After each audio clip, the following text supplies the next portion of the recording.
Cuman di era sekarang, bisnis menjadi semakin kompleks dan perusahaan terus bertransformasi di tiap hari, jam, menit, detik untuk masa yang akan datang. Perubahan datang dalam gelombang yang tak terduga, pelanggan yang memiliki ekspektasi tinggi, dan regulasi yang bergerak dengan cepat. Organisasi juga harus memahami hubungan yang kompleks antara strategi bisnis, proses bisnis, aplikasi TI, dan infrastruktur teknologi informasi yang mendukungnya. Jadi, apa solusi dari permasalahan ini? Solusinya adalah menggunakan arsitektur enterprise.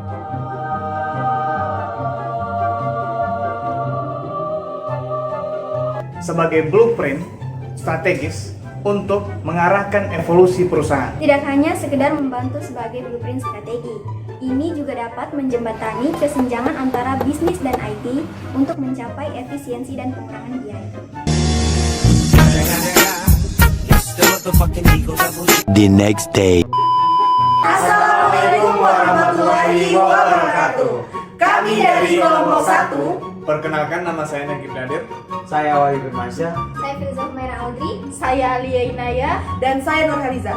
Perkenalkan, kami dari mahasiswa UIN Dato Karama Palu, program studi Sistem Informasi, akan mempresentasikan materi dari salah satu mata kuliah yang di bawah bimbingan dosen pengajar kami, yaitu Bapak Acolele Eskom MM, yaitu mata kuliah Arsitektur Enterprise. Lebih tepatnya, membahas mengenai komponen-komponen yang berfungsi sebagai kompas dalam menghadapi kompleksitas perusahaan.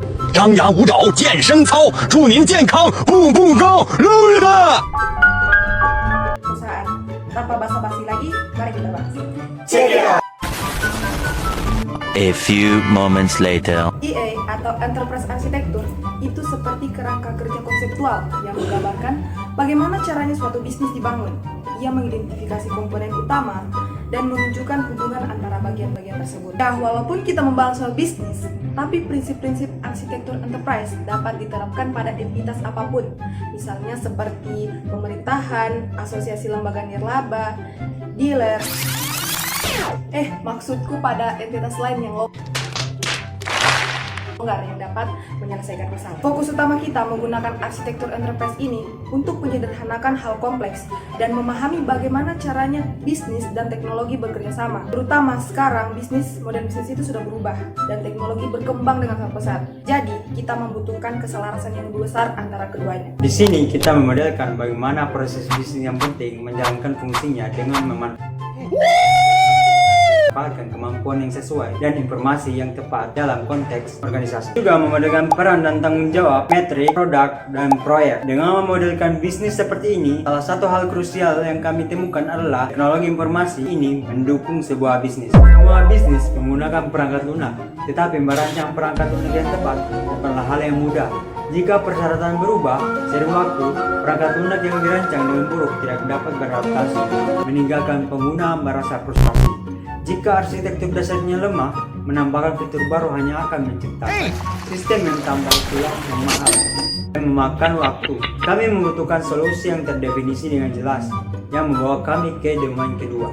Selanjutnya, kita fokus pada arsitektur aplikasi. Arsitektur aplikasi ini berguna sebagai solusi perangkat lunak yang digunakan untuk suatu bisnis dapat beroperasi dengan lancar. Tetapi bukan hanya sebagai bahan operasi bisnis saja, tetapi ini sebagai bentuk perubahan yang dapat diimplementasikan oleh suatu bisnis. Dan tentu saja, suatu aplikasi itu tidak bisa berjalan tanpa adanya suatu data. Semakin iringnya atau semakin berjalannya suatu bisnis, maka data tersebut akan menjadi kompleks. Perusahaan ingin mengumpulkan data yang banyak sekali mengenai perusahaan mereka. Dan yang sudah pasti konsumer mereka, mulai dari preferensi, interaksi, dan yang paling penting itu harga produk. Nah, bagaimana tapi caranya kita mengelola data-data ini? Nah, ini membawa kita ke domain ketiga. Domain ketiga adalah arsitektur data. Mengapa hal ini penting? Karena data perusahaan kompleks sering disimpan di dalam berbagai format, misalkan dalam dokumen, spreadsheet, basis data, dan arsitektur data memungkinkan suatu bisnis mengelola dan memanfaatkan data tersebut dengan lebih baik.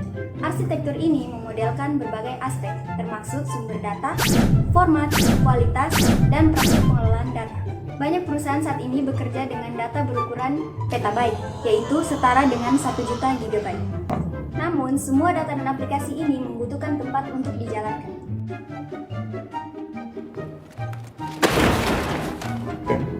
Domain keempat adalah arsitektur teknologi. Ini menggambarkan infrastruktur dasar mesin fisik, kabel router, penyimpanan, dan perangkat lunak yang diperlukan untuk mendukung dan menjalankan semua aplikasi dan data yang baru saja kita strukturkan. Efektivitas IT ini bergantung pada kesesuaian dengan tujuan bisnis. EA memberikan pandangan komprehensif di seluruh 4 domain. Dimulai dari tujuan bisnis dan rencana IT untuk mencapainya. IT harus membangun sistem yang adaptif karena bisnis terus berubah akibat pergeseran pasar di lingkungan serta keinginan customer. Stop it. Get some help. Pada akhirnya, agar teknologi informasi atau IT dapat melayani bisnis secara efektif, IT perlu selaras dengan tujuan organisasi. Bagaimana EA menjadi cara terbaik untuk mencapai keselarasan ini? Dengan memberikan pandangan komprehensif atas keempat domain kritis tersebut. Cerita dasar EA dimulai dengan bisnis yang ingin mengemukakan tujuan mereka. Nah, dan IT itu merespon dengan cara-cara untuk mencapai tujuan mereka. Nah, jadi EA ini tidak saja berhubungan dengan IT, tetapi juga berhubungan dengan bisnis. IT harus memastikan bahwa apapun yang dibangun dapat dengan mudah beradaptasi dengan perubahan. Mengapa? Karena bisnis akan selalu berubah, dipicu oleh pergeseran pasar, lingkungan, dan kebutuhan pelanggan. Apakah kita berpikir bahwasanya masalah dalam investasi IT ini akan hilang dengan sendirinya? Tidaklah. Bahkan dalam lingkungan cloud, kita tetap membutuhkan yang namanya arsitektur enterprise. Pada intinya, kita tetap membutuhkan arsitektur enterprise untuk menyediakan kerangka konseptual yang diperlukan untuk menyederhanakan kompleksitas dan memastikan struktur pada perusahaan memberikan nilai yang sebenarnya. Jika kalian telah menonton video ini hingga akhir, atau mungkin cuma cut-cut di part yang kalian pentingkan, kalian sombong sih. Dan untuk teman-teman yang sudah menonton video ini sampai akhir, selamat ya. Kalian telah mendapatkan ilmu baru tentang bagaimana arsitektur perusahaan menyediakan struktur yang diperlukan untuk menavigasi kompleksitas bisnis. Jangan lupa untuk like, comment, and subscribe video ini. See you in the next video. Bye! Oke,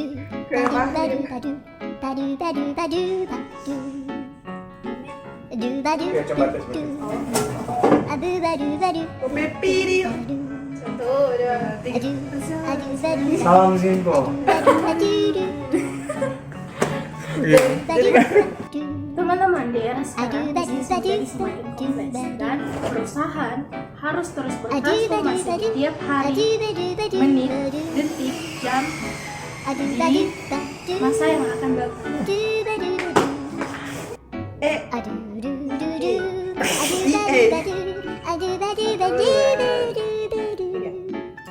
EA atau Enterprise Arsitektur.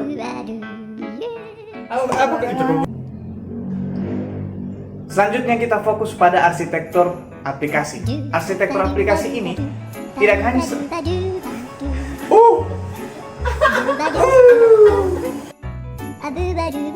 Ayat 2, scene 3, paragraf pertama, kamera roll, action.